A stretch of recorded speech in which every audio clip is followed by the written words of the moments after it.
Hello, this is a Steingraeber upright piano made in 1905. It's 135 centimetres tall, but with this extra bit at the back that stops things falling down, it goes up to 150 centimetres. But if you want to, you can take that off. It is removable, but it's a fine piano, as you can see. We have made a video of this before when it first was in, and unfortunately the client had to sell it back to us because her father was moving in and there wasn't room.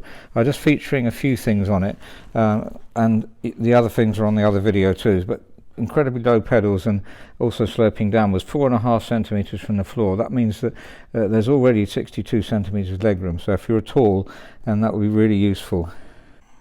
It's got ivory keys and they're perfect. We obviously perfected things when it came in first, but I don't think I can see any chips that we repaired at all, so they must have already been perfect. Now internally it's in perfect condition. As I say, we have perfected the touch and the tone as much as we can, but it's already excellent. There's newish tapes here. We didn't fit those, but they're in perfect condition. And just to have a look at the hammer wear, which is so important. And we have voiced the piano, that's why you can see slight fluffiness on some of the hammers. Because we've voiced them in to just make the tone match as well as possible. We'll compare it to some other pianos as well in a minute. Just wanted to show you this really unique feature. I don't think I've ever seen this on any other piano, and I mentioned it in the other video, but this is an overdamper system as well as an underdamper system, which makes the bass cutoff even better than it would be. Bechstein puts fly dampers on, and Steinway put fly dampers on too sometimes. So, but this is really double damping, so it's a tremendous cutoff.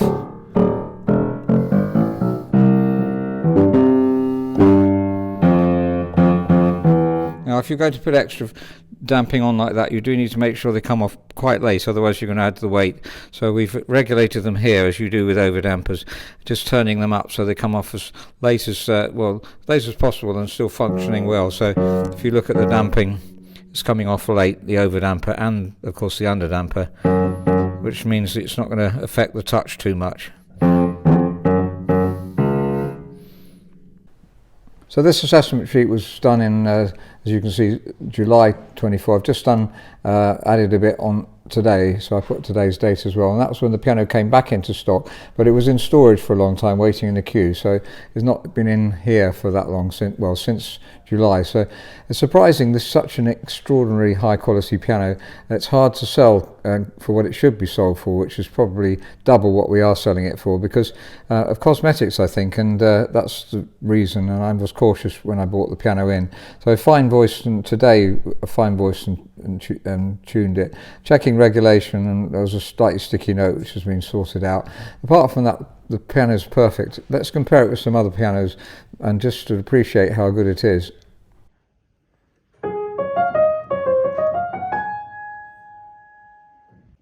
This is the Bechstein 7 made in 1911 and about the same height.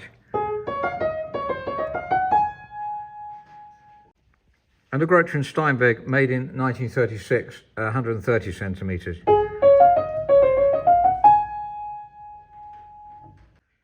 And this is a new Euphoric 122.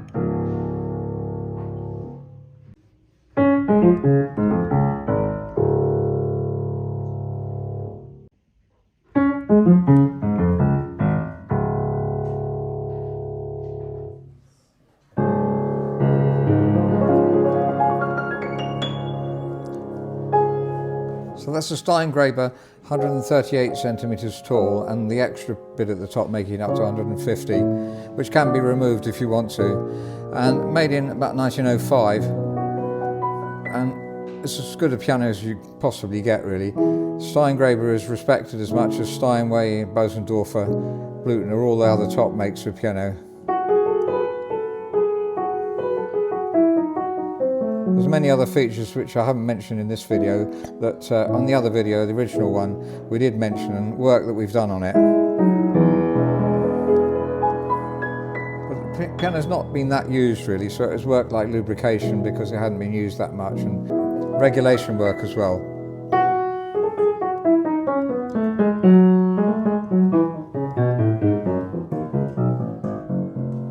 The damping is so well done in the bass because of the extra dampers.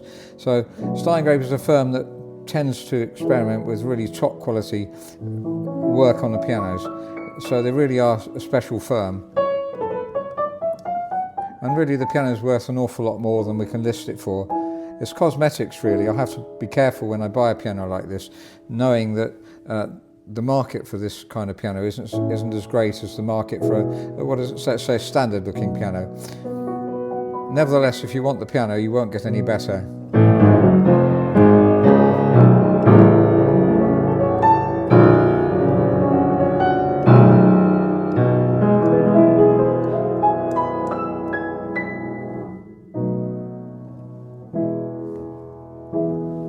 Thank you very much for listening. If you're interested, please do write to info@robertspianos.com.